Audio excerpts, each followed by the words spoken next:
नमस्ते आप सभी को। मैं रीना ढिल्लो एक बार फिर से स्वागत करती हूँ आपका अपने यूट्यूब चैनल हिंदी विषय श्रृंखला में।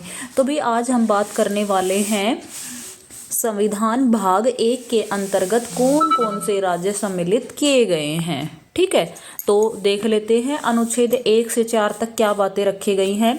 संघ और राज्य क्षेत्र से संबंधित अनुच्छेद 1 के अनुसार इंडिया अर्थात भारत राज्यों का संघ होगा, क्योंकि पहले अंग्रेज भारत को इंडिया के नाम से बुलाते थे, तो वही ये रखा गया है। उसके बाद है आंध्र प्रदेश को भाषाई आधार पर गठित किया गया 1 अक्टूबर 1953 को। तो ये भी आप ध्यान रख ले कि आंध्र प्रदेश को भाषा के आधार पर बनाया गया था 1 अक्टूबर 1953 को। महाराष्ट्र 1 मई 1960 को बना था।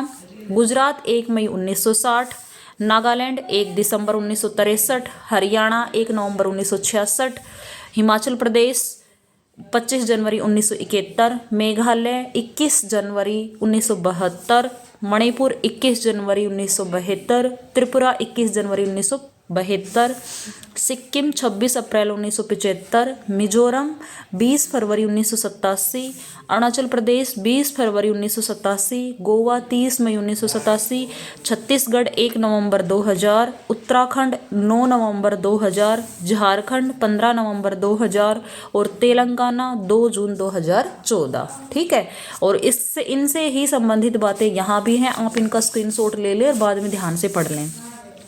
शुरुआत में 14 राज्य और 6 केंद्र शासित प्रदेश थे। भारतीय संविधान में जम्मू कश्मीर को अनुच्छेद 370 के अंतर्गत, ये याद रख लेना आप, अनुच्छेद 370 के अंतर्गत विशेष दर्जा दिया गया था। भारतीय संविधान का भाग 1 जम्मू और कश्मीर को भारतीय क्षेत्र के एक भाग के रूप में 15वां राज्य मानता है और 26 जनवरी 1957 में यह अस्तित्व में आया। कौन? JNK। तो इसके साथ ही भाग 1 हमारा समाप्त होता है। अब आता है भाग 2, जिसमें हम अनुच्छेद 5 से 11 तक के पढ़ते हैं। इसमें नागरिकता संबंधी प्रावधान है और भारतीय नागरिकता अधिनियम संसद द्वारा 1955 में प्रस्तावित हुआ था। ठीक है, 1955 में नागरिकता से संबंधित अधिकार हमारे लिखे गए थे इसमें। फिर आता है भाग 3 में 12 से 35 इसमें अनुच्छेद आते हैं। सबसे पहले हमारे आते हैं मौलिक अधिकार। ठीक है भाई, अधिकार है, कर्तव्य है हमारे।